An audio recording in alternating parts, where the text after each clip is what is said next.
Bonjour les fréquences et bienvenue sur la chaîne YouTube Fréquence Hypersensible. C'est la fin d'un cycle et l'ouverture d'un nouveau mouvement. Il y a quelque chose que beaucoup de personnes ressentent en ce moment sans forcément pouvoir le nommer, comme une impression de fin de cycle. Alors pas une fin brutale, mais une fin intérieure. Peut-être que vous aussi vous le vivez dans vos liens. En ce moment, les énergies qui entourent les liens d'âme sont d'une intensité rare. Personnellement, j'ai jamais vu ça. Il se passe quelque chose de profond dans le tissu même des connexions entre les êtres, comme si une main invisible venait réorganiser ce qui devait l'être depuis longtemps. Ici, rien n'est anodin dans ce que vous traversez, dans ce que vous ressentez, dans ce qui vous attire ou dans ce qui vous quitte. Tout a un sens. Tout fait partie d'un mouvement plus grand que ce que l'ego peut saisir. Le lien d'âme, en tout cas les liens d'âme, se réactivent en ce moment avec une force inhabituelle. Des personnes que vous croyez avoir quittées ou qui vous avez quittées reviennent sur votre route par un message, par une pensée soudaine, par un rêve, parfois même par une simple synchronicité qui porte leur nom. Ce retour n'est pas un hasard, ce n'est pas non plus une invitation automatique à reprendre là où les choses s'étaient arrêtées. C'est une proposition, une dernière danse karmique ou un nouveau chapitre. Et c'est vous qui portez les clés de cette réponse. Et cette clé s'appelle discernement. Car l'une des périodes, en tout cas l'une des grandes leçons de cette période, c'est précisément cela. Apprendre à distinguer ce qui est nostalgie de ce qui est guidé. Apprendre à faire la différence entre un lien qui revient pour être guéri et un lien qui revient pour être clôturé.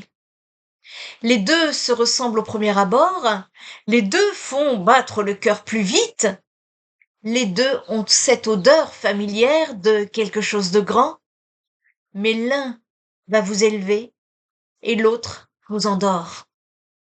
L'un vous invite à grandir et l'autre vous invite à retourner à une ancienne. C'est pas une ancienne, c'est une version de vous dont vous avez dépassé de l'ancienne. Et c'est là qu'il y a une confusion très fréquente. Des pensées qui reviennent, des liens qui ne se coupent pas totalement, des émotions qui restent actives même quand la réalité ne suit plus. Et une partie de vous se demande: si je ressens encore ça, c'est qu'il y a quelque chose, c'est que c'est important. Et si ce n'était pas aussi simple? Et si ce que vous ressentez n'était pas toujours un signe de lien encore actif, mais parfois une trace émotionnelle encore vivante? Parce que ce que peu de personnes prennent en compte, c'est le corps. Le système nerveux enregistre les liens. Il enregistre l'attente, il enregistre le manque, les pics émotionnels, les silences, les retours. Et tout cela crée une empreinte intérieure. Alors, quand une relation ne bouge plus, plus de messages, plus de continuité réelle, mais qu'à l'intérieur tout continue, le mental rejoue. Le cœur, il espère, et le corps réagit. Ce n'est pas forcément la preuve que le lien est toujours vivant, c'est souvent la preuve que votre système émotionnel n'a pas encore relâché ce qu'il a enregistré. On a appris à croire que plus c'est intense, plus c'est vrai. Mais en réalité, l'intensité parle surtout de votre système émotionnel, pas forcément de la nature du lien. Pour ceux qui vivent une séparation en ce moment, les énergies parlent clairement. Cette douleur n'est pas une punition, c'est une initiation.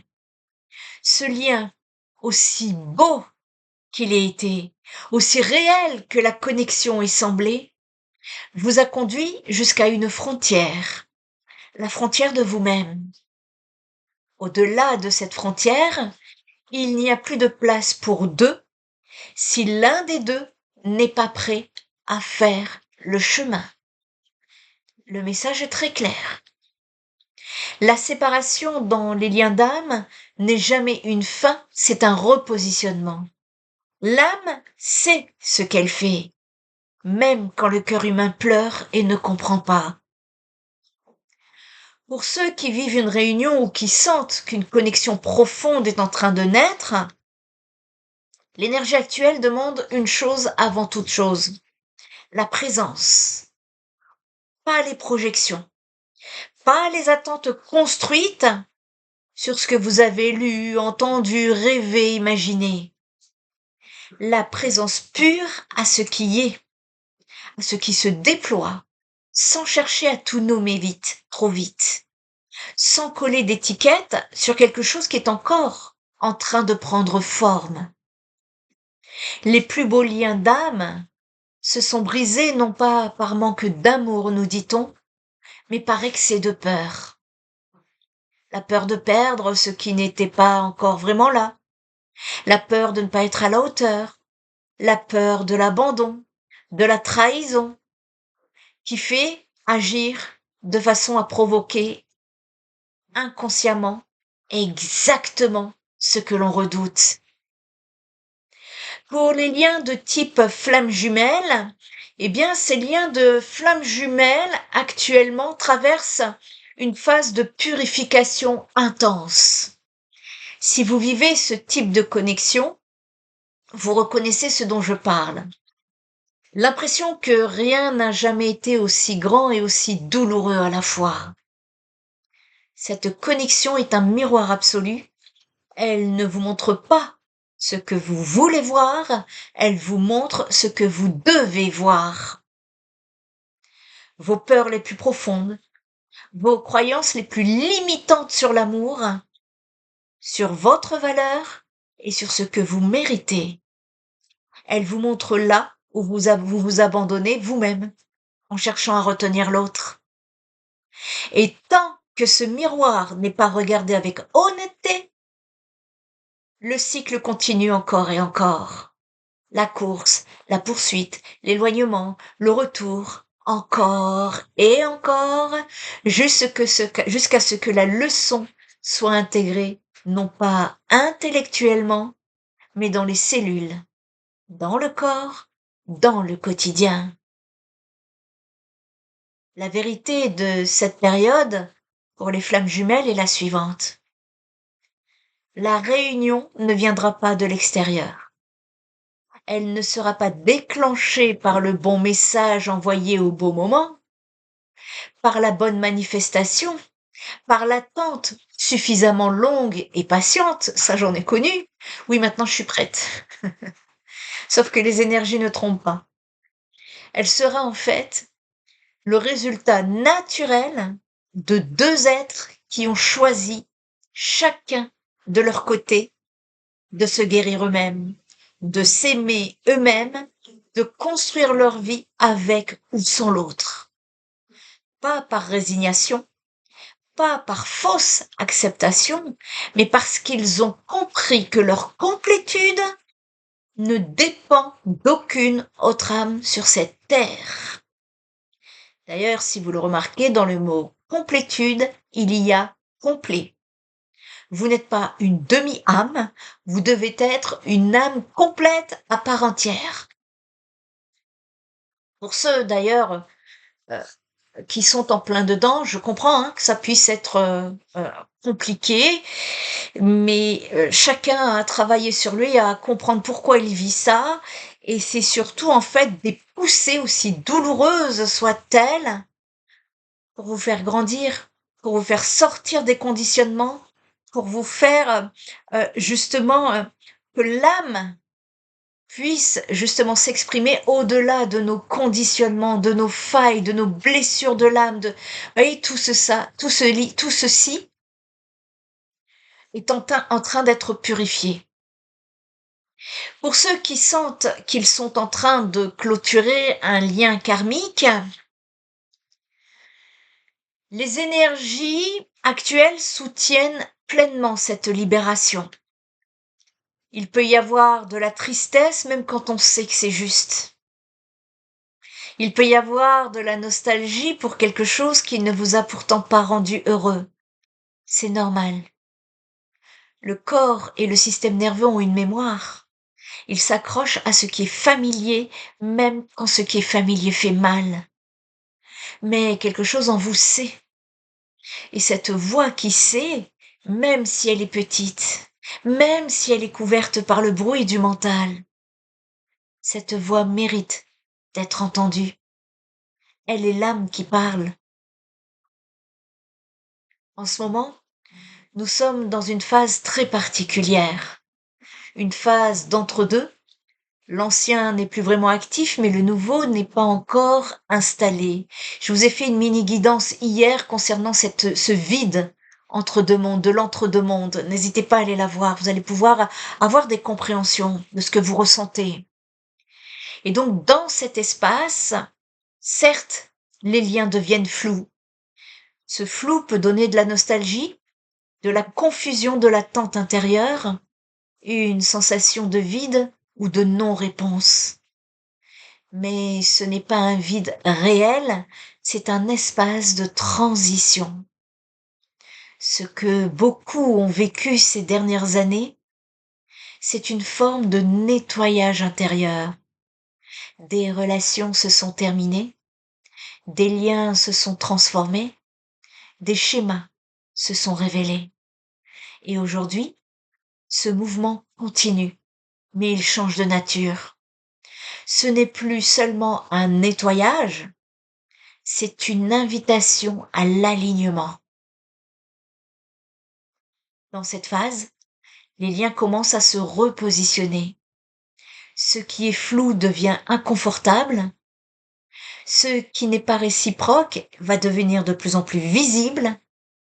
Ce qui est stable va commencer à s'ancrer. Et ce qui n'est pas aligné ne peut plus être maintenu uniquement par l'attente. Ce que les énergies actuelles demandent à chacun, quel que soit le type de lien d'âme qu'il vit, c'est de revenir au centre, de se demander non pas qu'est-ce que cette personne ressent pour moi, mais qu'est-ce que je ressens vraiment au-delà de mes peurs et de mes espoirs.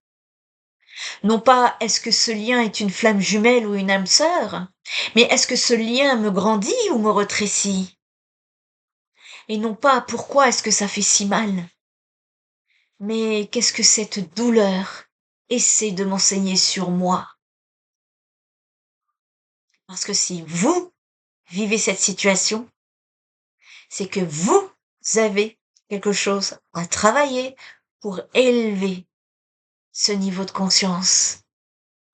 Le niveau de conscience collective est justement en train de s'élever et avec lui, le niveau d'exigence des liens d'âme. Ceux qui pouvaient fonctionner hier, des liens basés sur la peur, la dépendance, le besoin de validation, la fusion émotionnelle, ne peut plus fonctionner aujourd'hui. Non pas parce que l'amour a disparu, mais parce que l'âme réclame plus. Elle réclame du vrai, elle réclame de la profondeur, elle réclame des liens qui la libèrent plutôt que des liens qui l'enchaînent.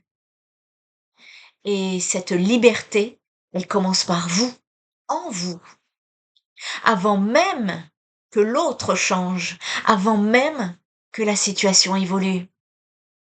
Elle commence dans le choix chaque jour de vous choisir vous-même, de ne pas vous perdre dans l'attente, de ne pas faire de l'autre le centre de votre propre existence. Parce qu'en attendant, l'autre, lui, il continue sa route. Ici, c'est de construire une vie qui a du sens, qui a de la saveur, qui a de la lumière, avec ou sans ce lien particulier. Voilà où est-ce que les énergies veulent vous guider. Et progressivement, un cycle se termine. Pas extérieurement d'abord, mais d'abord par vous, intérieurement. Un cycle basé sur le manque, l'attente, l'intensité émotionnelle seule, les liens non clarifiés.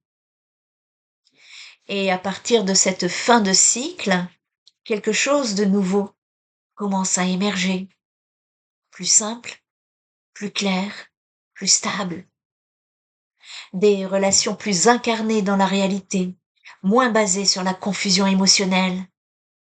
Et ce mouvement devient de plus en plus perceptible à partir du milieu de l'année.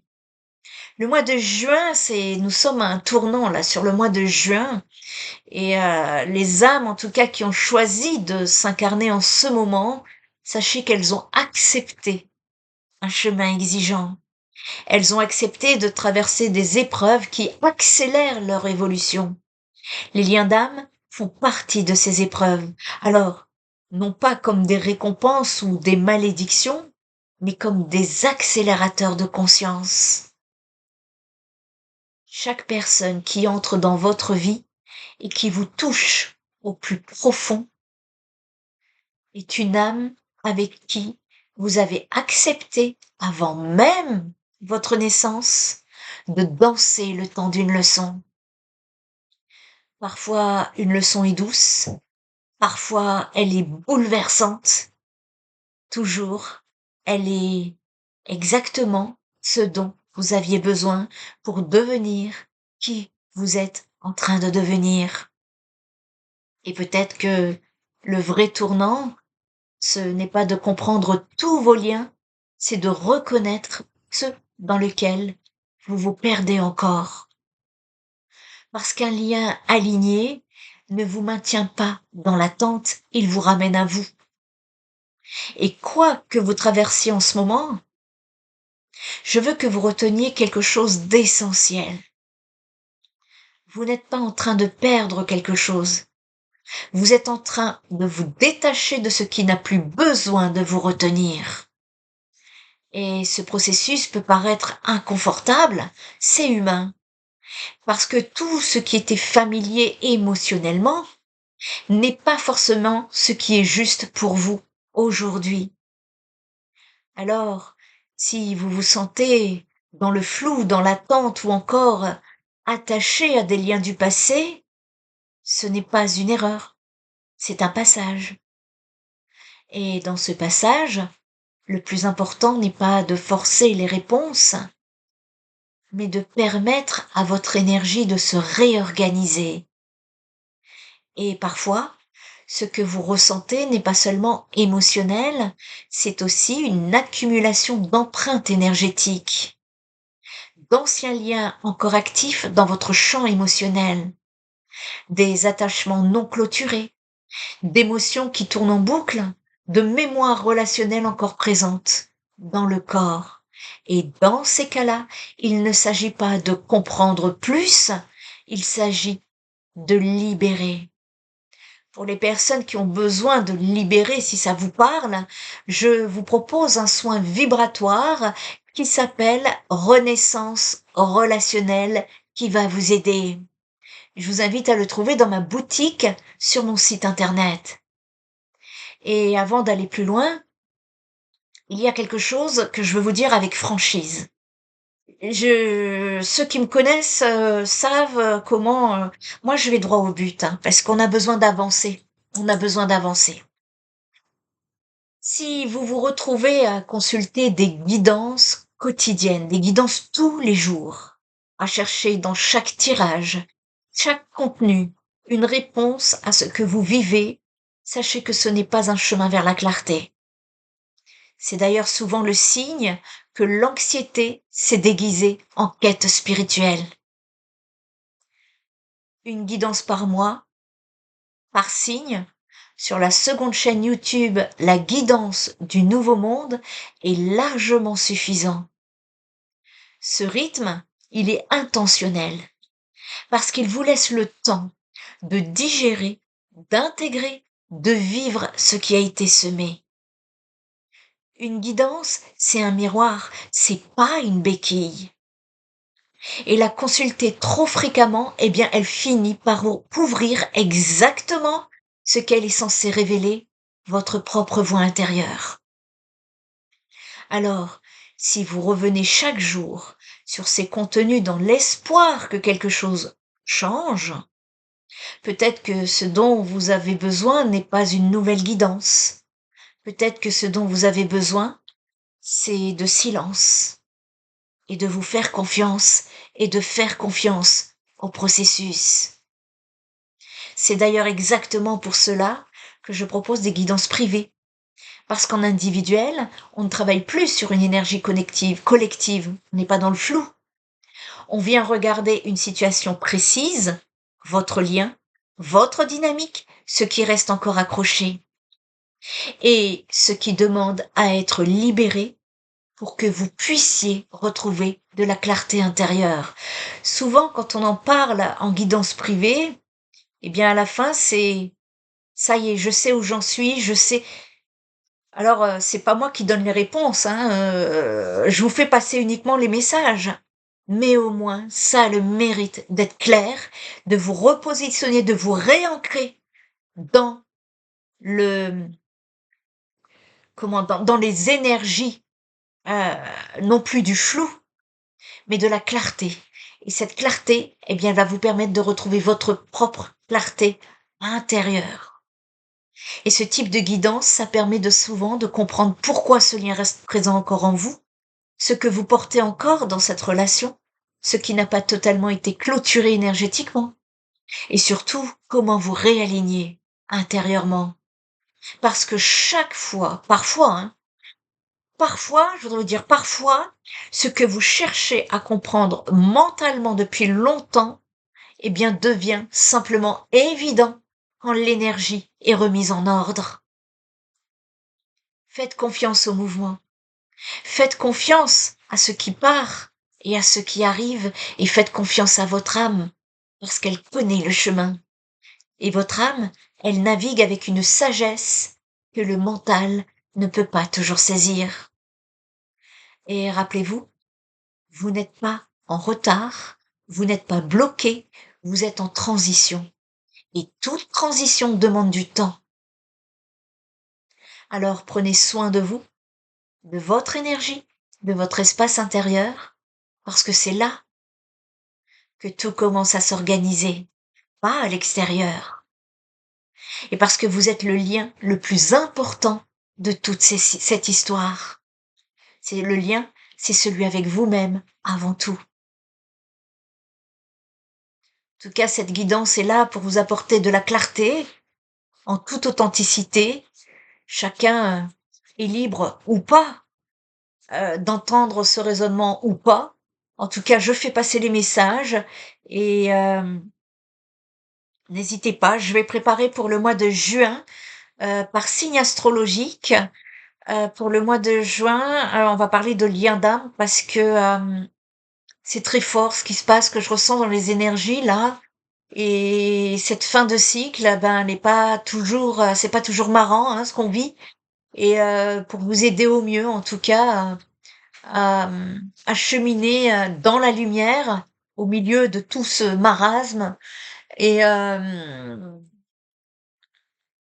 autre chose, je suis en train de penser, oui, les personnes qui souhaitent également recevoir la newsletter, les guidances directement sur votre boîte mail personnelle, parce que YouTube en ce moment, c'est de la folie, mais c'est une catastrophe hein, au niveau des vues, en tout cas de la visibilité. Et on a du mal à faire passer les messages, et nous sommes tous quasiment dans le même cas. Et donc n'hésitez pas aussi à partager si vous voulez recevoir la newsletter pour ne rien rater. Eh bien, vous pouvez vous inscrire. C'est en première page de mon site internet, tout en bas. C'est gratuit. Ça vous permet d'avoir des informations. Et c'est également notre boîte de secours sacrée. Prenez bien soin de vous, prenez bien soin de vos fréquences. Et moi, je vous retrouve certainement prochainement pour les énergies du mois de juin pour le collectif. Prenez bien soin de vous et je vous dis à très bientôt. Bye bye.